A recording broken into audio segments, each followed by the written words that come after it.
Let's, okay. All right, so let's get into the content of this lecture. This is the articulatory phonetics of vowels. I am recording, right? Did you all see the recording? Okay, yeah. I know a couple of students are missing today, and they did mention that they want to see the recording. So, all right. So just like how we describe the consonant sounds, the vowel sounds of English and across other languages can be described using four different parameters compared to the parameters that we use to describe consonants.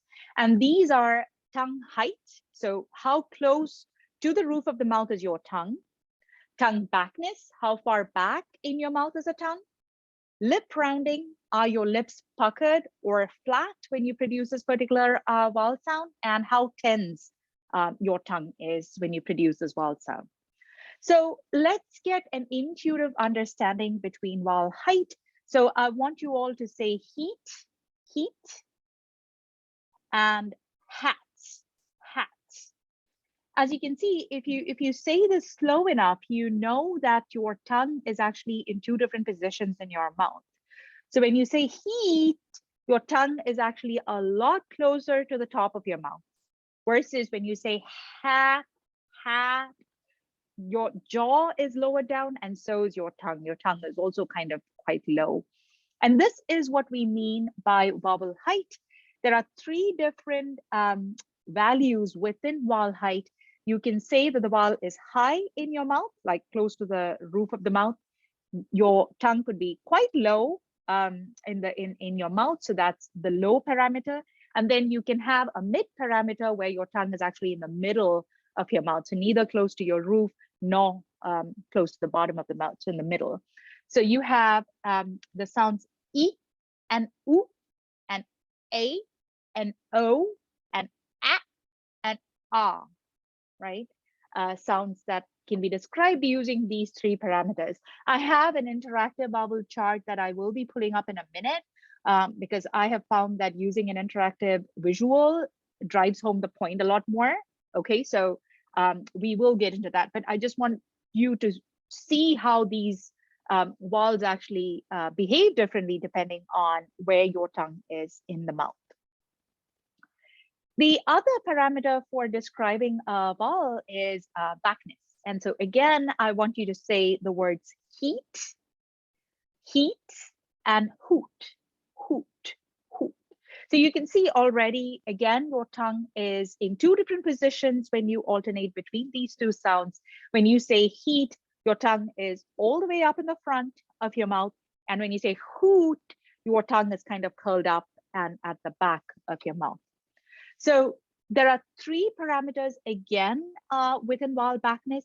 Your tongue can be at the back of the mouth, or it can be in the middle, so that's central, or it can be towards the front of the mouth, depending on where your tip of the tongue is.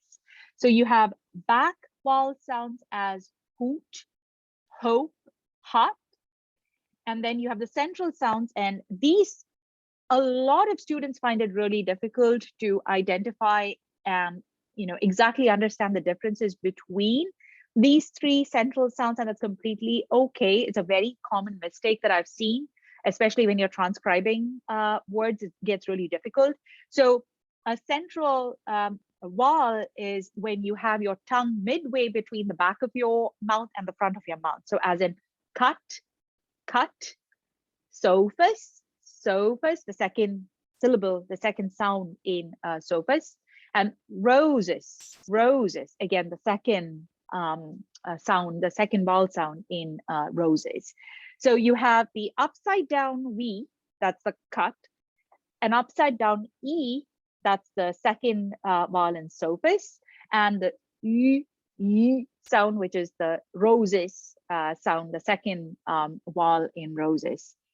And then with the front of your mouth, you have the E, the A, and the A, right, sounds.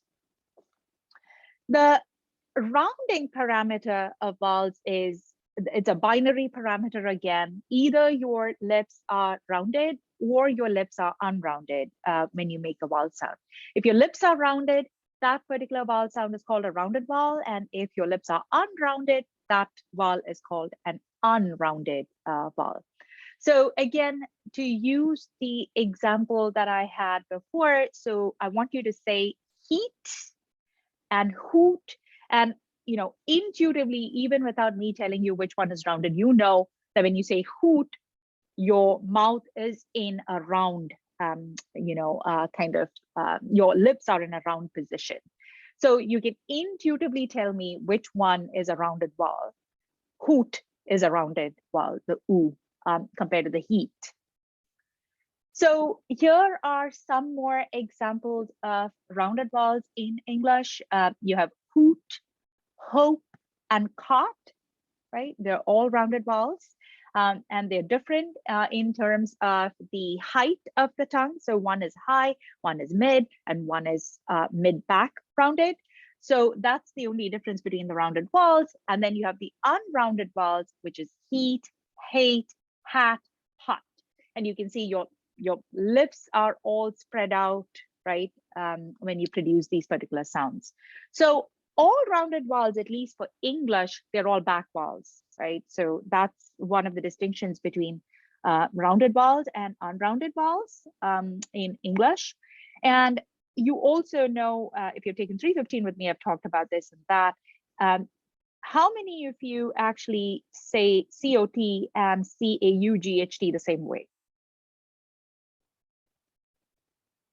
All of you? Is there anybody who has a different pronunciation for COT, cot, and CAUGHT, cot? I don't have the distinction, as you can see. Yeah, so in almost all parts of the US, you produce these two vowel sounds the same. But if you are from, say, Illinois or Michigan, the Great Lakes area, that's really where you have two different vowel sounds, right? So you would say caught and caught and caught, right? So that's the rounding difference that you might hear in a different dialect of English. But the Midwestern Kansas dialect does not have that distinction. Neither my dialect doesn't have the distinction either. So the other, it just, when we were talking about the caught and caught distinction, I wanted to ask how many of you have a distinction between, I'm putting this in the chat.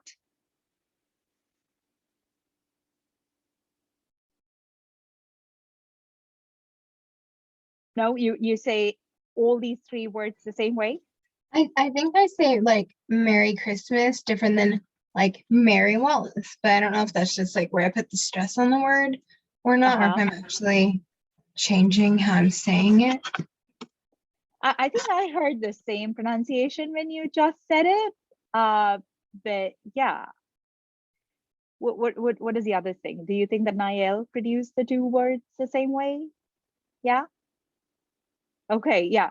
I think all of you would say all these words the same way. I actually say all these three words differently, right?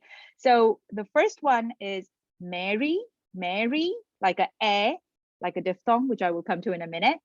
The second word is Mary, right? That's a short vowel for me. So Mary, marry with the a, marry, right? So I actually have all these three vowel sounds as very separate vowel sounds, very different words. I actually have two colleagues in my department.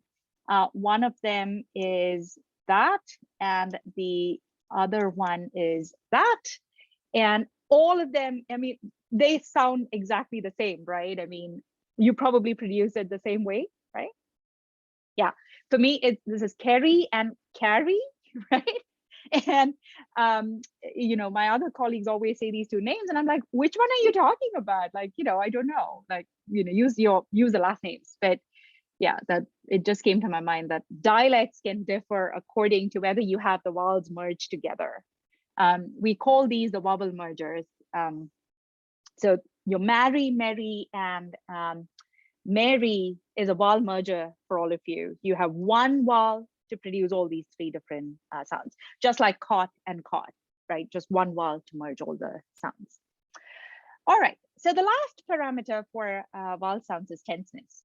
And tenseness, I think, is by far the most difficult parameter within the vowel sounds to understand compared to backness and height and rounding. So in Old English, if you take history of English with me, we talk about tenseness quite a bit there because this actually goes back to a previous time in English, Old English, Middle English, when English actually distinguished between long vowel sounds and short vowel sounds. But that distinction completely disappeared in Middle English. So around, I want to say, 1400s, 1500s, that distinction sort of disappeared. And that's where this parameter is actually coming in. So I want you all to say heat, heat, and hit. Now, intuitively, you can see that one of these words seem longer than the other word, right? Which one is longer? Which one do you think is a longer vowel? Heat for sure. Heat, right? Yeah. So you say heat, hit. You can't say heat, right? It just doesn't work. You cannot elongate that vowel any longer. The same thing with sail and sell. So you have sail versus sell, right? So in heat and sail, you feel that vowel is a longer vowel. And that's what we call as tenseness of the tongue. So your tongue is in a position where you can actually feel it vibrating and elongating that particular vowel, as opposed to hit and sell, where you cannot do that. You cannot elongate that vowel, and it feels abrupt. It feels like a very short vowel. So that's the difference between a tense vowel and what we call as a lax vowel. A tense vowel is produced with greater tensing of the tongue. What's tensing of the tongue? It's kind of like that vibration motion that I'm doing with my hand right now. You can see my hand. And a lax vowel is a vowel which is not produced with tensing of the tongue. So tense vowels in Old English used to be the long vowels of Old English, but now we just call them the tense vowels and lax vowels. English actually does not distinguish between a long vowel and a short vowel anymore. That's a distinction that Middle English actually lost in the 1500s. But a lax vowel is produced with less duration, less length, so it feels like it's a short vowel. All right, so now I'm going to run you through all the tense vowels and lax vowels of English, and then we'll go into the interactive chart.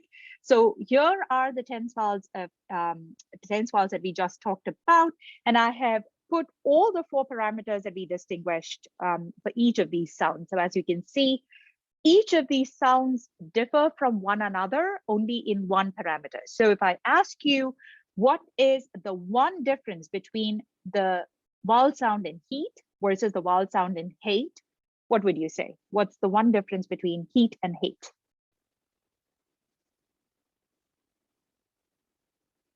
The answer is right there. You just have to tell me. Olivia, you muted.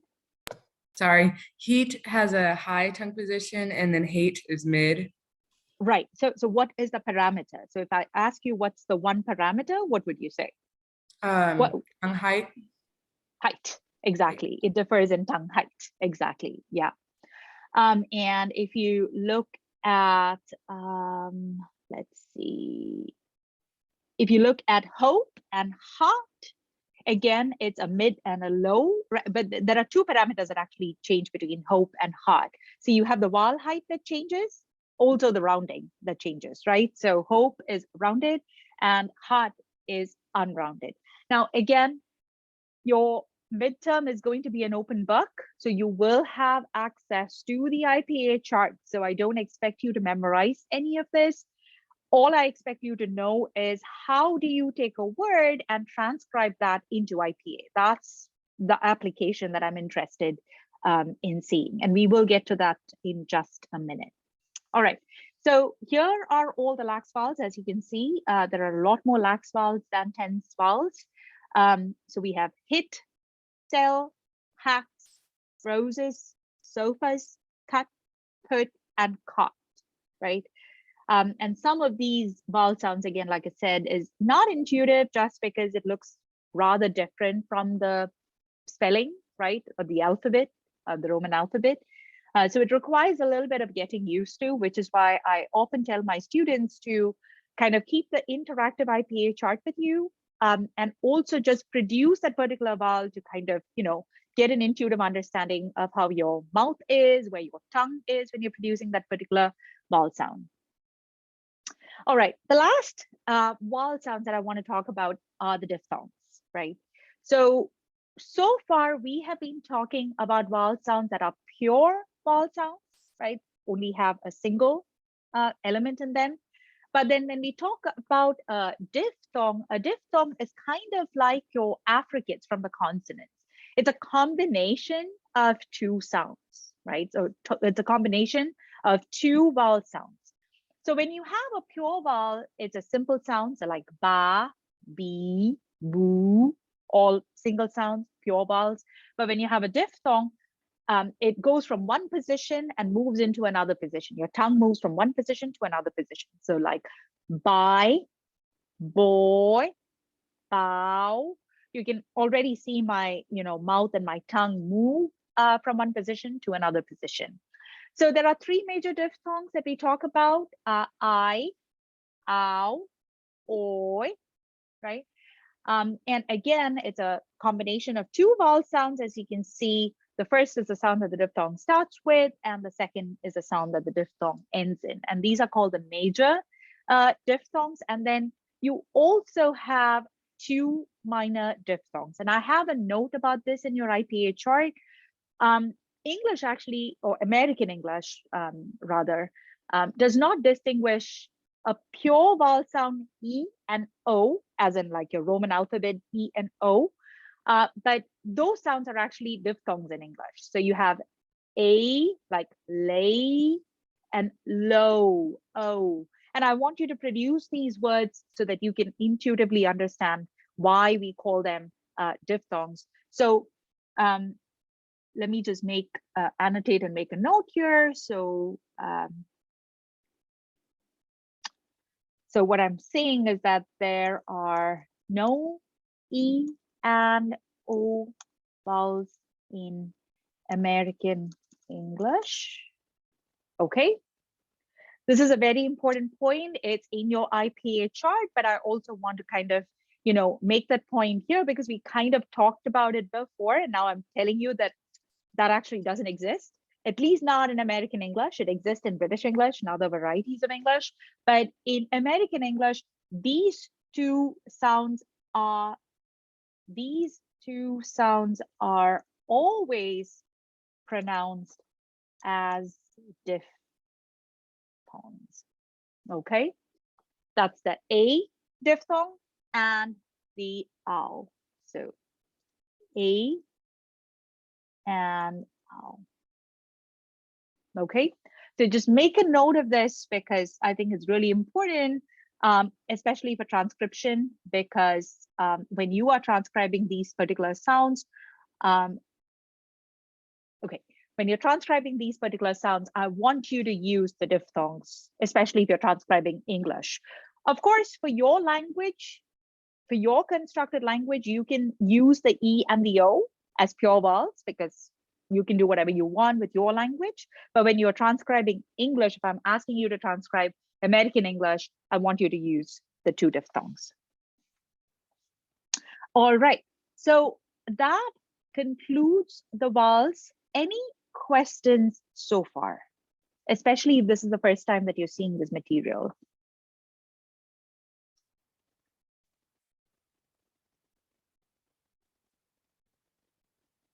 All right, okay, great.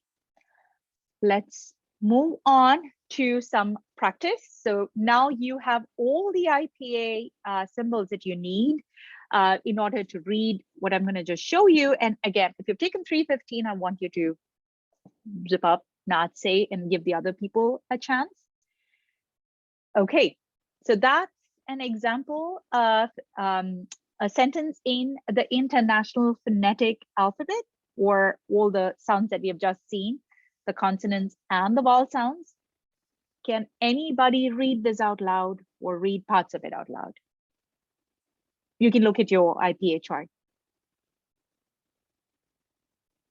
I can't read the first word, but so far I have must keep there. Yeah, that's a great start. Yeah. The first word is, there are a couple of symbols in there that might require getting used to, but it's not that difficult if you break it down into pieces. So must keep theirs is absolutely right. Phonologists must keep their ears Yep. spectacularly Yes. climbed. Last word. Yeah, you're doing great. Just the last word. Clean. Clean. Yeah, exactly. Phonologists must keep their ears spectacularly clean because they rely on their ears so much, right? But phonology is all about your ears. So phonologists must keep their ears spectacularly clean. How easy or difficult was that? Especially if this is the first time that you're seeing this. This is not like the first time I've seen the IPA, Okay. but some of these are new to me because I know the IPA in French. Okay. And so some of these I don't know like at all. Okay. Yeah. So that's difficult, is learning it in one language and then trying to learn the IPA chart for another language. I found that to be the most difficult, I think. Yeah. So the IPA itself is basically universal, right? I mean, it doesn't differ from language. All that differs is the subset of sounds that a language chooses from the IPA. That's what is different, right? So with French and Spanish and English, it's so much easier because they're all Germanic, origin. But obviously, if you go to any Bantu language, then you have to learn all the clicks and all that extra kind of fun stuff that English does not have, right? All right, so let's go into the next one. This is a little bit easier than the other one. This has a lot more vowels, I think, than consonants. So anybody else who wants to take a shot at saying this? Is it Tuesday is a beautiful day in Wichita? That's a good guess because today is Tuesday, but there is no S in that first word. Is it just today? Yeah. Oh, okay. Yeah, good guess. Yeah, so today is a beautiful day in Wichita. See how your brain automatically filled that, oh, it must be Tuesday because today is Tuesday. So good. All right, so before we go into the transcription exercises, I want to share the interactive wall chart. Okay, so this. Okay, can you all see the wall chart or not? Oh, wait, I cannot see it. Where did I go? Okay, there. So this is, let me put the link in your chat. It's a great resource for a visual,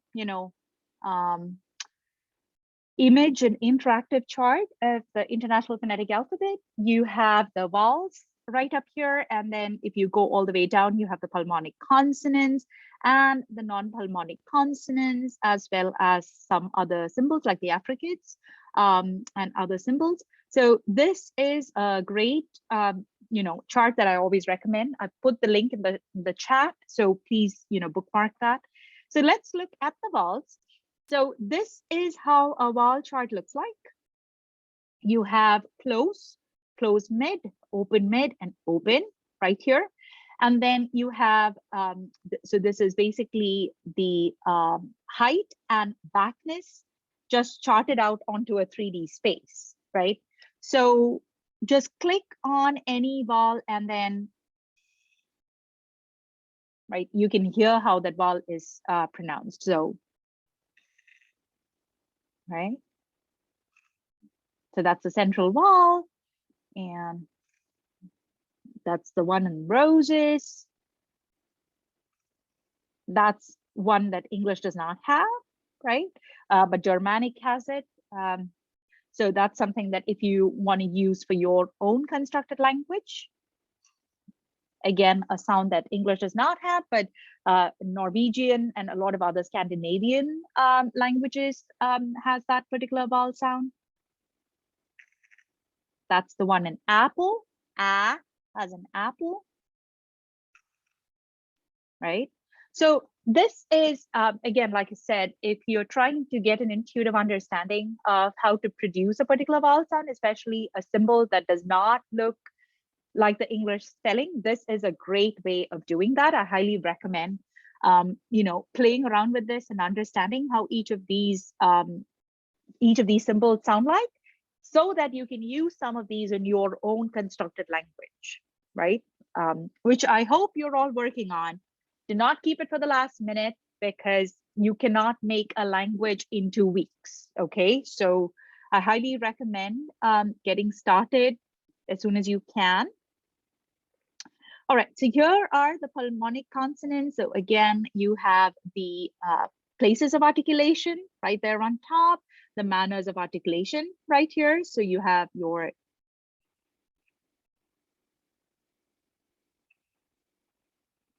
right? So you have all the sounds that are similar to the English alphabet, but then you also have the sounds that are not in the English alphabet.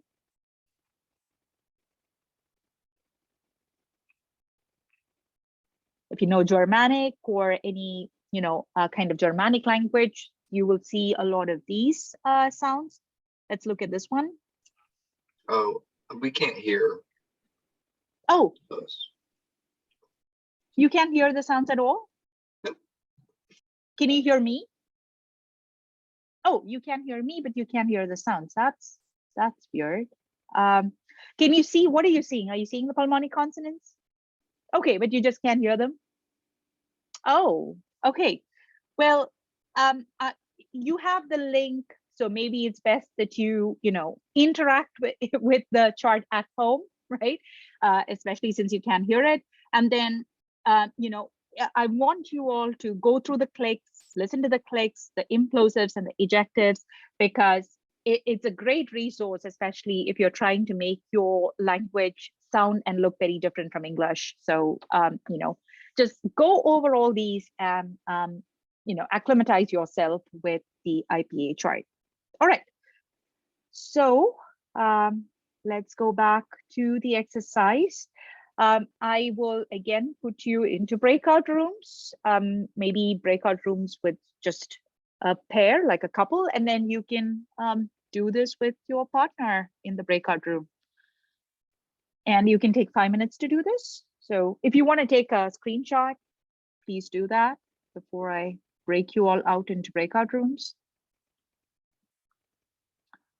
Okay, so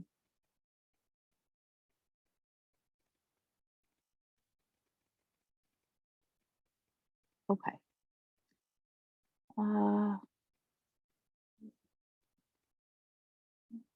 Second. Okay.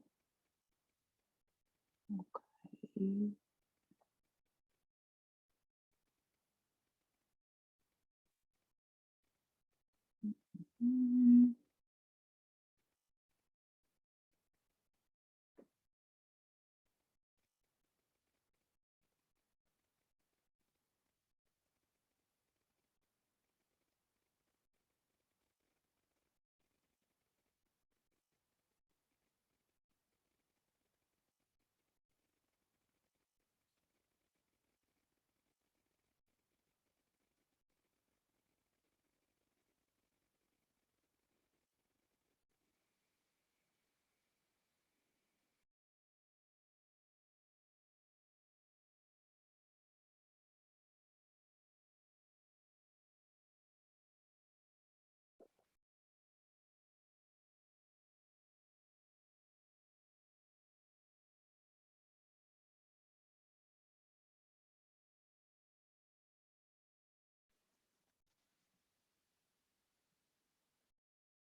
Was that too quick? So only slightly. Okay. All right. I mean, I know some of you can do it quicker than the others. So, you know, there's obviously, if this is the first time that you're transcribing IPA, it is going to take you time. But I wanted to give you 5 minutes because we still have another topic that I want to get into today. Okay, so for those of you who managed to get this done, who wants to give me the answer to the first one? I mean, I don't know if you did it did you do it using the keyboard that I sent you? Because, oh no, okay. So that keyboard, again, if you can, let me put that in the chat right here. That's the keyboard that I use when I want to type IPA, if I'm not using pen and paper. You know, if you want to type it up for your constructed language or any of your assignments or midterm, this is the keyboard that I highly recommend using.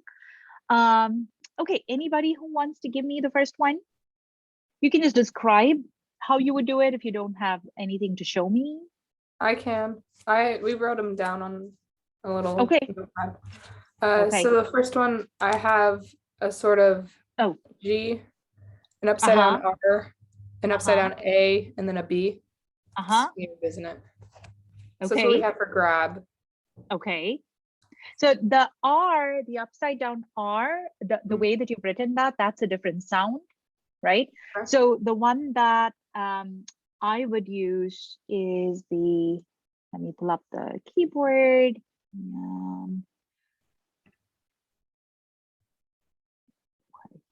So the upside down R that I want you all to use is this. Do you see that in the chat? Yeah. Okay. So the way the R that you used is a different R that English does not have that R. Okay. So use this one. This is the symbol that I would use from the keyboard that I sent you. And the vowel sound that you transcribed, I would use this instead. Grab, right? So you would have G, you would have R, and then the and the B, grab, okay? Okay, grab. So as you can see, this was an easier one because you have the G and the B, which, you know, is similar to English spelling, and then you only had to figure out the R and the A. What about the next one? That was, wait, I've lost my, like the slide. Okay, pluck. Anybody who wants to do pluck? I didn't write it down, but I can describe it. Okay. I think it's the P and the L are regular, and then the U is like an upside down lowercase e. Okay. And then a K. Okay. So you're right, except for the vowel that we would use for pluck is the upside down V, right? And like I said, the upside down V and the upside down E, it's always confusing to students, especially if this is the first time that you're doing IPA and you're getting a feel for the vowel sounds. But it's an upside down, so it's a pluck, pluck, pluck, right? As opposed to, so my tip for how do you understand the difference between, let me put the upside down V symbol. Okay. So how do you understand the difference between the upside down that and the upside down E symbol right here? So the upside down E symbol is called the schwa, right? The schwa. The easiest way to understand the difference between the two is that the schwa is always used in weak syllables. I'm going to talk to you about syllables in just a minute, so you know you will have a better understanding of what a syllable is.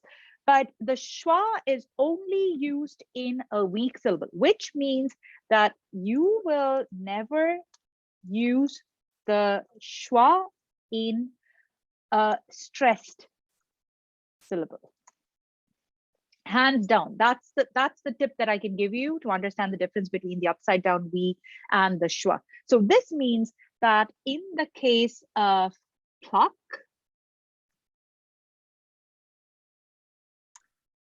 pluck is a single syllable word, right? You don't have multiple syllables here. You only have one syllable in pluck, which means that the stress is on that particular syllable, right? Pluck. So you put stress with that particular. I actually don't know what that is called. I just know it as stress.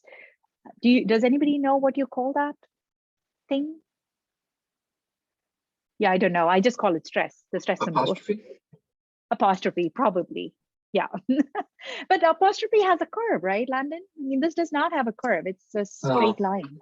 I guess depends on how you write it. Oh, are you talking about like the accent word? Yeah, an accent. Yes, that's the word that I was Accent looking glove.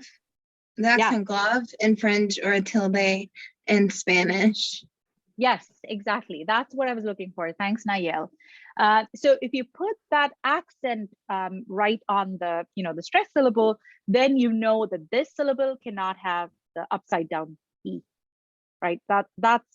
That's the tip that I can give you to understand the difference between the upside down V symbol and the schwa. So whenever you see a weak vowel, you use the schwa. Otherwise, you use the upside down V. Okay, what about stream?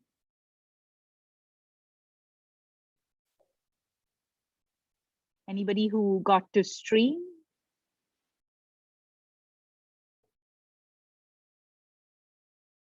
So you have S and T, which is, just like your English alphabet. And then you have the R, which is your upside down R that I put in the chat. And then what vowel would you use for this vowel sound? Landon, I know you, I saw your hand, so.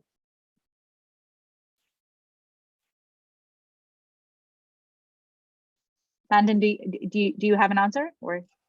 Sure, that's the front high vowel E, which is written with the letter I. Good. English. So stream. So ST, and then you have this guy there, stream. Okay. And then went is, again, there's only one sound that you have to figure out in the IPA. So you do have the W, which is exactly the same as in the English spelling. And then you have the vowel sound that looks like this, right? Went. And then the last one is rouge. So again, you have the upside down R. And then the affricate, right? The j, affricate. So that's the rouge. Where's the j? There it is. There. Right? Rouge, rouge. Okay. So again, this was an easy one because you only have one syllable, monosyllabic words right here, but obviously you can transcribe more complicated words into IPA and then move on to transcribing bigger sentences into IPA and all that, right? The possibilities are endless. Okay, any questions on the exercise or what we have covered so far?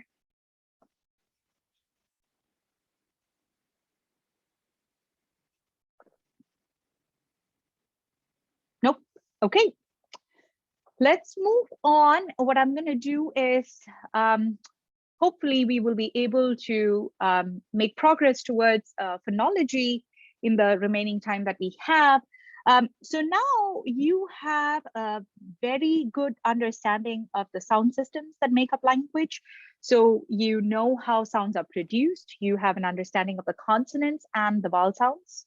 Now what we are going to do is we are going to move towards phonotactics and phonology. So how do you use these sounds to put together words and put together more complicated words?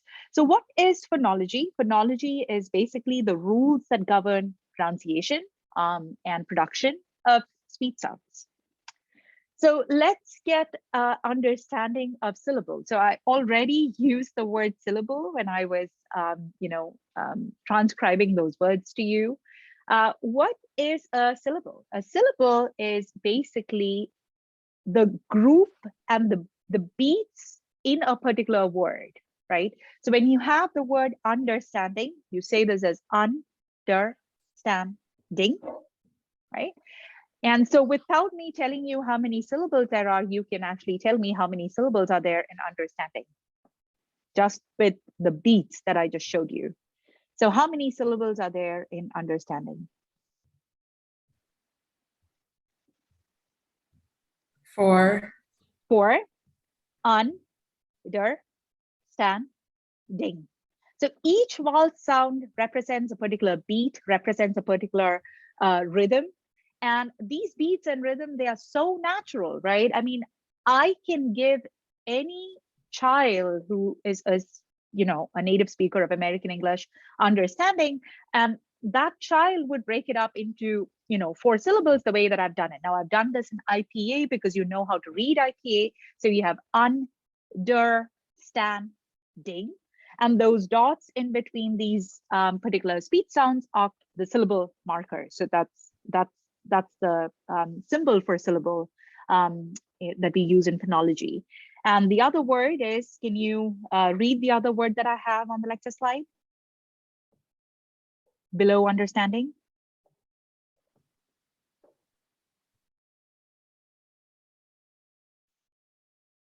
It's just beautiful. Beautiful, yeah. And beautiful, as you can see, is 3 syllables, right? Beautiful, right? So how do we define syllable? What is a syllable? It's the beats that make up the sound structure of the word. How do we intuitively break up a word into the different speech sounds and the different rhythm and the beats? That's what a syllable is. So for example, for English, and I'm using English just because it drives home the point. I mean, I can use Swahili to describe the same point, but it's just so much easier if you use a language that's that you speak natively. So when you use the English word understanding, there's only one way of breaking it up. You can break it up as understanding. You cannot do a understand and ing, even if you want to. Your brain does not allow you to do that. Why? Because when you know a language, you also know syllabification. You also know how to divide a word up into its different beats and different syllables. So how do you represent this, syllabification, and how does your brain actually represent syllabification? Well, a lot of students often tell me that maybe it's memorization, right? I mean, maybe you learn all this when you were a child, you learned all this and memorized it and put it into your brain and cognition. But that's actually not the case, because memory is so finite, right? I mean, it's difficult for us to even just remember what we ate for breakfast yesterday morning. So, having to memorize like thousands and thousands of words and have the syllabification all memorized in your cognition is just completely, difficult. So what we do actually is, well, we have a basic understanding of the IPA, right? Your cognition, your brain has a basic understanding of IPA, and also a basic understanding of how to divide words up into the syllables, into, all the beats and rhythms of that particular sound, of that particular word. So here is some terminology that we often use to talk about syllables. There are 3 parts to a syllable. We call the beginning of a syllable the onset, the middle of the syllable the nucleus, and the end of the syllable a coda. So onset, nucleus, coda. we abbreviate this with the following. So an onset is an O, a nucleus is an N, and a coda is a C, right? O, N, and C. And syllables can also differ in size. So I'm not saying that all syllables of English need to have an onset, a nucleus, and a coda. At the very minimum, all syllables in English always has a nucleus, right? So there's always a nucleus. Whether there's an onset and whether there's a coda is really, it depends on that particular word. So let's look at how some of these syllables can actually differ in size. So it is an example of a syllable that actually do not have an onset. So it just has a nucleus, the vowel, and the coda. It does not have an onset. It does not have a consonant that begins the syllable. And T, for example, is a word that actually does not have a coda. So it has an onset, it has a nucleus, but not a coda. But every syllable has a nucleus. So like, the word a in English, like a determiner, has a nucleus, but does not have an onset or a coda. So here are some examples of syllables broken down into their parts. So you have the syllable ban, which has an onset b, the nucleus a, and the coda n. Spray, which has an onset, which is what we call as a complex onset, because there are 3 different letters that make up that particular word. And then you have the nucleus, which is the diphthong. Both parts of the diphthong are considered to be part of the nucleus. And then no coda, and where there's no onset, but just a nucleus and coda, right? This kind of reminds me of Wordle, because when sometimes you have all these complex, consonants at the beginning and, complex things. So now you understand, right? It's when you play a word game like Wordle, if you've been playing this game, what you're doing really is syllabification and phonotactics. You're using your intuitive understanding of phonology, which you already have, right? I'm just kind of giving you all this fancy terminology, if you will, right? For things that you already know and things that you've already been experts on since you were babies and first learned the language. So let's move towards phonotactics. So we said that there are possible combinations of sounds that can appear in the onset positions in English and certain coda positions in English, but there are also certain kinds of sounds that are not possible, right? So I've given you some examples on the slide, and I want you to read through all this and tell me which one actually sounds the most like an English word. If you had to guess, which one of this sounds the most English to you? If you've done 315, again, I don't want you to give me the answer. So to do this, say each of these words out loud, get a feel for it in your mouth, and then tell me which one sounds the most English to you. How many of you think it's the first one that sounds the most English? What about the second one? The third word?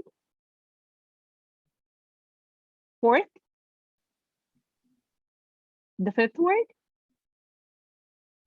Yeah, is that what you think? Is that what majority of you think sounds the most English?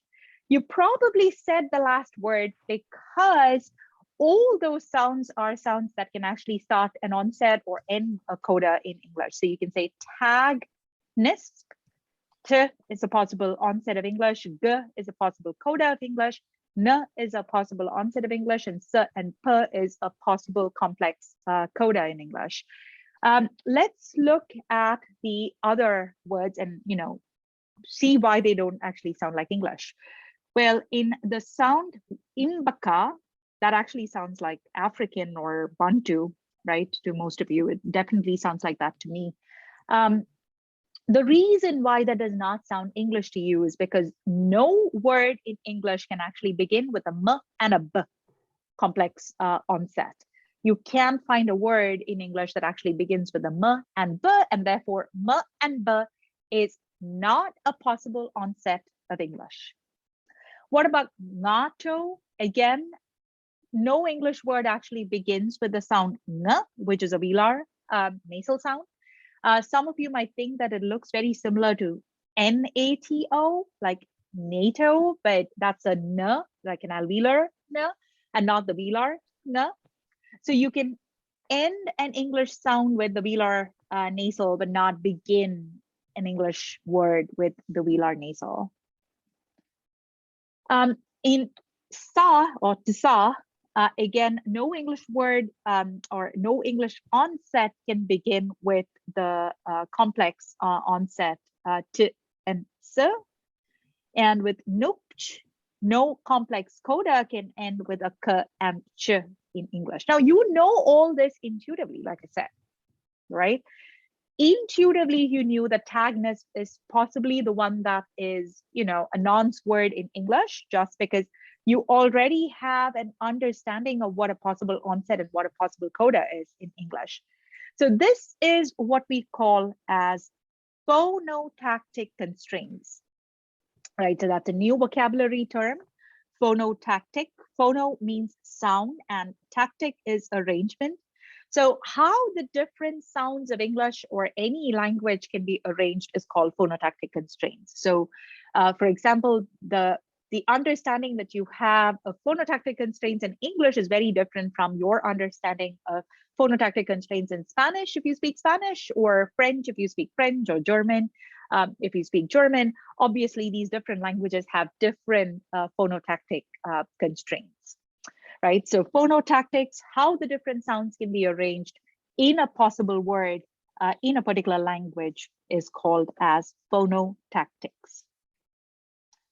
So to understand phonotactics, what we do is we use something called the syllabification algorithm, right?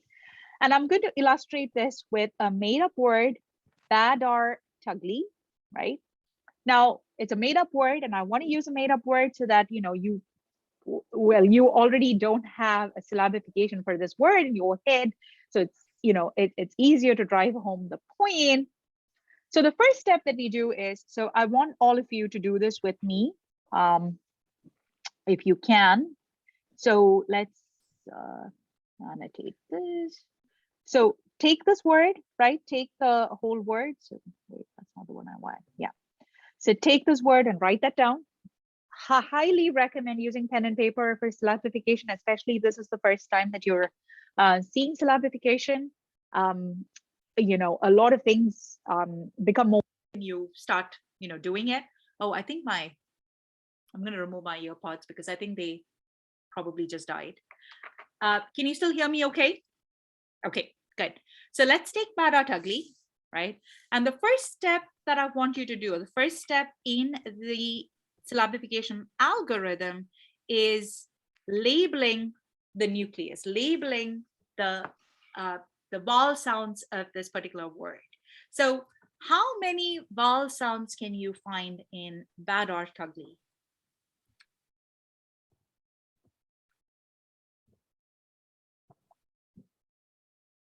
How many nucleus sounds do you have? How many vowel sounds do you have in Badar Tugli? 4. 1, 2, 3, and 4. Good, right? A, E. So let's label the nucleus. So that's what I've done right here, right? You draw a line and label that as the nucleus. So A, E. So the number one tip for the syllabification algorithm is the fact that you have to do this in IPA, right? You cannot do this in English spelling. English spelling will not give you the correct answer. So when I ask you to do a syllabification algorithm, always first transcribe the word into IPA, all right? And always all syllables have nucleus, and the nucleus is always the vowel sounds. So that's how you get that one. So step one, label the nuclei. Next step, label the onset. So first you do nucleus, then you do onsets. So in this case, you have B, which is an onset, right? D, which is an onset. Is R an onset in this case, or a part of a coda? As you can see, I've not marked it as an onset, right? The reason why I've not marked it as an onset is because you look at the following consonant sound. So you have a R and a T. Can any English word begin with R and T? Nope. No complex onset of English can begin with a R and a T. So you leave this R all alone, all by itself. We'll come back to it in the next step. And then you go on to T and you mark that as an onset. Then you have your nucleus, and then you have the G and the L, which is a complex onset because you have other words of English that begin with a G and a L, like glee and gloom and glum and all that. So you can put this together and make that into a complex onset. And then you have the last nucleus, right? So that is the second step. First, you label the nucleus, then you move on to the onset. How do you figure out what an onset is in English? Well, A, use your intuitions, and B, always try to find another word with that particular complex onset, like and T. Think, can you find a word? No. Well, that's not a possible onset of English, right? So that's the strategy that I want you to use, right? Can a word of English begin with these sequence of phones? Yes. Good. That's a complex onset. No. Drop one of the sounds and go on to the next sound. The next step is to label all the codas. Well, in this case, it's really easy because we have only one sound. That's the coda, right? Because there's only one unlabeled sound in Baratagli, which is the R, right? So you mark that as a consonant, right? So label any of the remaining sounds in this word with a C. So C for coda, O for onset, N for nucleus, C for coda. And then the last is to add the syllable. So this is the symbol for a syllable, right? This guy, that's the symbol for a syllable. You can even just write S to mean syllable, right? If you don't remember that particular symbol, I don't care. So just combine all these different sounds together to identify the syllable. So the first syllable is an onset and a nucleus, no coda. So you mark these two together and put the syllable symbol on top. The second syllable has an onset, a nucleus, and a coda. So you put all these three things together and put the syllable on top. Onset and nucleus, again, put the syllable on top. And then you have a complex onset, a nucleus, and a syllable. So you knew there were 4 syllables from the start. Now you have grouped them into the onset and nucleus and coda. So you know whether there's a complex onset and a complex nucleus, etc. And now you see that there are 4 syllables. You can put the dots in the bottom too. So you can do ba, dot, dar, dot, ta, dot, and glee, right? If you want more, if you want to be comprehensive. So that is the syllabification algorithm. So the syllabification algorithm helps you understand what the phonotactic constraints are of languages. It helps you understand what the syllables are in a language. And if you follow the steps, you won't go wrong. But I've seen in the past that if you don't follow the steps, like if you don't do, first nucleus and then onset, if you begin with the onset and then go to the nucleus, you can go wrong. So stick to the algorithm, just be thorough with the algorithm. I'm going to give you these 2 words to do at home so that you can practice it. Photosynthesis, and congratulations. And I'm not put this in IPA, so your first task would be to transcribe these 2 words into IPA, right? And then run the syllabification algorithm on each of these words. Okay, so that's a study exercise for you at home, and I believe we are out of time. But any quick questions on the syllabification algorithm or the vowels or anything else that we discussed today?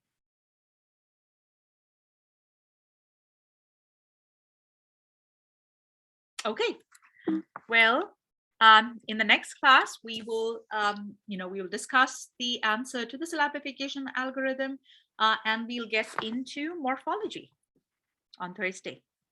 I haven't been able to grade your assignments yet, thanks to all the snow days last week, but I will get to that this week. So, if you haven't seen your grades to your assignment, it's because I am behind with where I should be on grading. So, all right. Have a great rest of your day. I will see you on Thursday.